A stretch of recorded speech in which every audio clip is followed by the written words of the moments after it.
the surface, this creation, the life circumstance we find ourselves in, is colored by what gets dubbed as the pairs of opposites.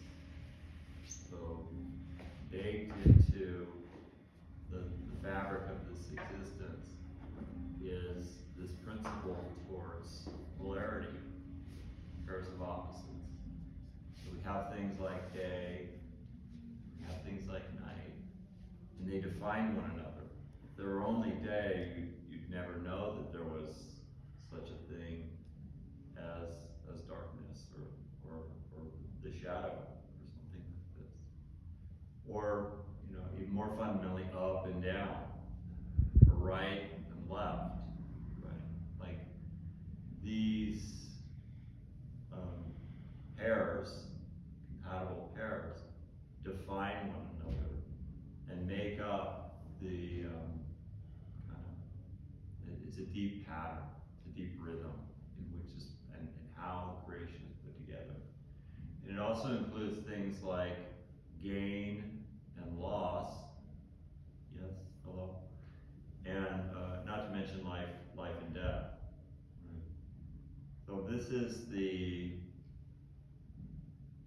kind of immediate fabric that or life circumstance that we are born into. Right? Whether we chose to come here or not, this is the terrain, an important part of the terrain. And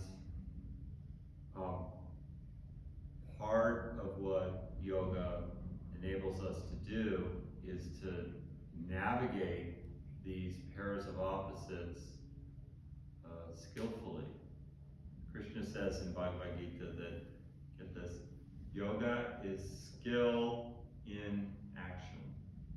Yoga is skill in action, acting skillfully, acting in a resourced way, acting in a way that's graceful itself, amidst these polarities that will pull us this way and that, is an exercise in yoga itself, is a practice itself, just how skillfully we can move through or navigate pairs of opposites is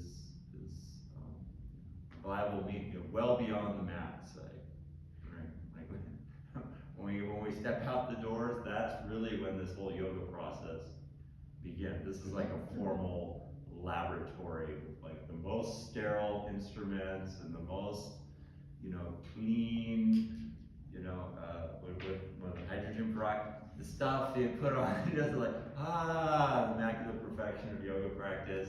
And then the real business, rolling up our sleeves starts when we come out of here and how we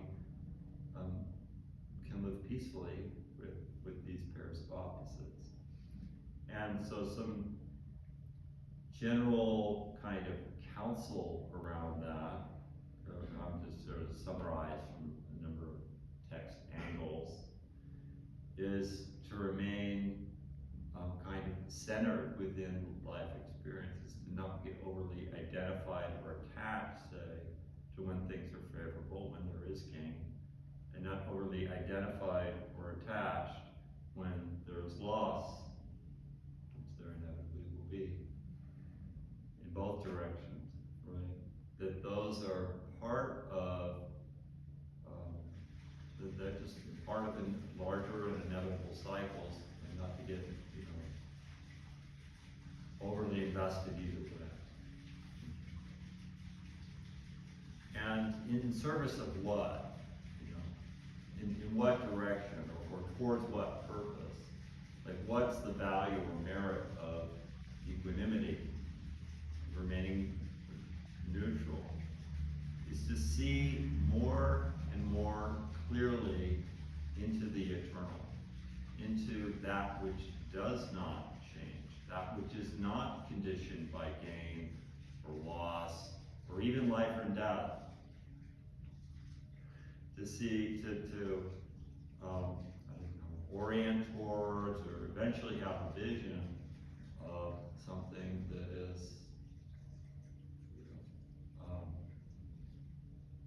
not conditioned by polarity. And this feels like a big task, like a big project. And the way that kind of we use words to try to sort of portray or point towards that state of existence that's unconditioned. And by nature, it's unconditioned, so any sort of word that I might layer on it is relative by definition. But it's described as peace, or infinite love, or infinite grace. Infinite grace is accessible. So, to summarize, on the surface, there's this, the life experience is very much colored by polarity, and the deeper project of yoga is to recognize, realize something that's unconditioned or eternal, and what's more akin to our essential nature, our deepest identity, like who we fundamentally are, than